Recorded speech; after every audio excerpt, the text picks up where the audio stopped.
Now we are still at the World Economic Forum on Asia 2012 at Shangri-La in Bangkok, and with me here, I'm very honored. I have Mr. Brian A Gallagher, That's right. the President and CEO of the United Way Worldwide USA. How important is this? This organization is the largest charity in the world with 18,000 local affiliates in over 40 countries, Right. and raising 5.1 billion US dollars That's annually. right. That's right. That's a lot of money. That's a lot of money. And it sounds like a really big organization. Yeah, it's a big organization, but we're both big and small at the same time. Okay. So we have 1,800 local United Ways around the world, and they operate as local organizations, but we share an enterprise. So as United Way, how we govern ourselves, how we manage our finances, the projects we do, but we're very much a bottoms-up organization. How long this organization has been established? We started in the U.S. 125 years ago. In fact, this is our 125th anniversary this year. It's more than a lifetime. It's more than a lifetime. And what's interesting about our beginning, and I think what's happening in Southeast Asia and East Asia, Latin America, is we started because of the Industrial Revolution in America. So people moving from rural communities into bigger cities for manufacturing jobs. And we had to organize differently. We had to agree on what the health issues, the education issues, the financial stability issues, family issues, and work on it together. And I find the same thing is happening now here in Asia. It's more like a cycle. It's more like a cycle, exactly. So can I ask you, since it's a big organization, what is the main focus of United Way? So we focus on three key areas: education, financial support for families, and health. And we do that because we're not special interest oriented. We don't care we're not interested in just one demographic or one geography. We actually care about the common good for an entire community, that everybody succeeds. And in order to do that, you have to focus on what we think are the building blocks of a quality of life: education, income, and health. That leads to a job, financial sustainability. It focuses on young people, but it also focuses on older folks. If you focus on their health, so it means that the entire quality of life, common good for the entire community. So you have been traveling the world, Yep. I believe. What do you think is the most critical issues for this region in particular? Well, what's interesting is that there's been a lot of conversation at this conference, appropriately, the number of people that are coming out of poverty. But what's, I think, the biggest issue, not just for Southeast Asia, but the developed world as well, is income inequality. So there are fewer people in poverty, but there's still a very wide gap in terms of income. And there's a wider gap in income in the United States, in South Korea, in France. And so the issue is you can't allow the very rich and the very poor to get too divided. And so even though there are more people coming out of poverty, I think the ongoing concern should be making sure that there's inclusiveness, that young people in rural communities have an opportunity to go to school and succeed, that women are empowered. Because if the gap stays too wide, then that's not sustainable economically or socially. So, so far, if we go by the book, when people are talking about income gap or class gap, most of the time they're talking about developing country. But from your answer, it's actually everywhere in the world. I was in Korea 4 months ago, and the Community Chest Korea is our United Way in Korea. The concern that I heard over and over from business and government, non-NGO leaders, was income gap, growing income gap in one of the most developed economies in all of Asia. True. And in the United States, we have the largest income gap since the Great Depression of the 1930s. So this is a very wealthy country that has a wide gap. And so if you look at, Thailand, or if you look at China, if you look at Vietnam, these are growing economies, but they have the same issue that these developed economies have, which is you've got to close the gap. There has to be inclusive growth, not just growth at the top. So what do you think, how can we fix this problem? Bottom up, top down? Both. But here's what the top has to do is so government and big corporations, large NGOs, have to create the incentive for local communities, villages, neighborhoods, cities, to develop an agenda together. So what is the economic agenda, but then also what's the social agenda? And how do you tie those two things together? Because too often we have a government agenda, a corporation agenda, and an NGO agenda. And increasingly, we need one agenda. And what we should do at the top is create the environment that allows local citizens, local employers, local leaders to debate what are the right issues, and then we should support their plans. That is what we see around the world that works most effectively.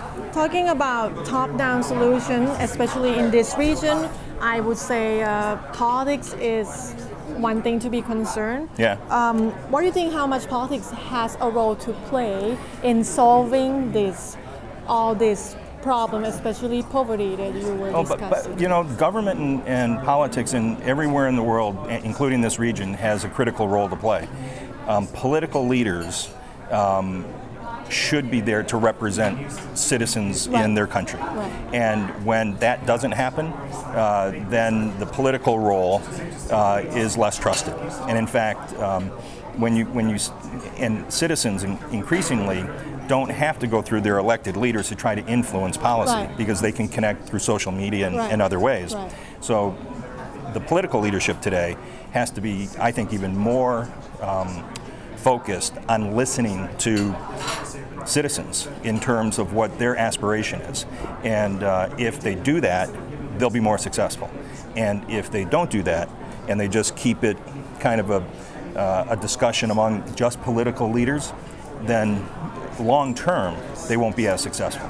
You were sitting in the discussion panel for the session of the poverty reduction. There's so many issues, many details. Yeah. Where do you think we should start? Where is the most critical point? I think we should start in going back to this idea of creating frameworks for institutions and people to debate. Right. You know, in the panel, the question was, what are the three most important things we should work on? Right. And I said, education, women empowerment, and rural strategies. And then the professor next to me didn't necessarily agree, and I said, that's my point, is that we have to create ways for a neighborhood in Bangkok and the leadership in a neighborhood, including the residents, to debate what are the issues most important to us. And then government and corporate and big NGOs need to support that work. That's what will be successful. That's what I think is most important. Not that it's about health or it's about education or job creation or entrepreneurship, but how is it that you agree on what to work on, and then how do you get to work on it? And I happen to think that that's bottom up, not top down. Right. And that's come to another thing you mentioned in the discussion about the short-term objective and the long-term objective. That's right. So if you look at jobs, and I made the point that job creation can be a short-term objective, that hospitality, hotels and tourism and so forth, and there are many people without a job who are young adults or adults that could be trained to take those jobs. But long-term education, making sure that all young people have access to education, is a longer-term objective to create economic prosperity in a country, but also personal prosperity. So we have to understand the difference between the two. And you can deal with unemployment right now with job creation, but you have to create an opportunity for all young people by making sure that there's good quality education that's accessible to everybody. That's called sustainability. That's called sustainability. That's exactly right. And sustainability, I think, last point would be, we have to define it both economically and socially. There's no civilization in the world that has been sustainable that was just about economics. Right. It was about human beings as well. You have to put the two together. Human quality Correct. In an Q&A session, there was this one person was mentioning about we should also separate the level of poverty. What is your opinion on that? That we should do what? Separate the level of poverty. Yeah, she was talking about the kind of base, the kind of extreme poverty, and that the aid organizations, United Nations and so forth, should focus on that. And then there's a group in between. It is true that there are, to me, I look at it as opportunity. Is how much opportunity, if you're at the top of a social pyramid, you have lots of opportunity. If you're at the bottom of the social pyramid, you have very little opportunity. And if you're somewhere in the middle, you're somewhere in the middle. And I think it takes different strategies. You have to, for the top, it's about making sure that they do their duty in terms of creating access for those certainly in the middle. And for those at the bottom, we have to make sure government and aid organizations and NGOs that there's food, there's a safe place to stay, there's response in times of disaster, basic human need, but then also opportunity. We need to be making sure that they can go up the next rung of the ladder. And that means that you have to, again, coordinate between government and business and NGOs. This will be the last question. If you can address or request to the leader of ASEAN country in this region in particular, what would you say to them? I would, my request to the ASEAN leadership would be make sure that the agenda is both an economic agenda and a human agenda, and that they're not separate.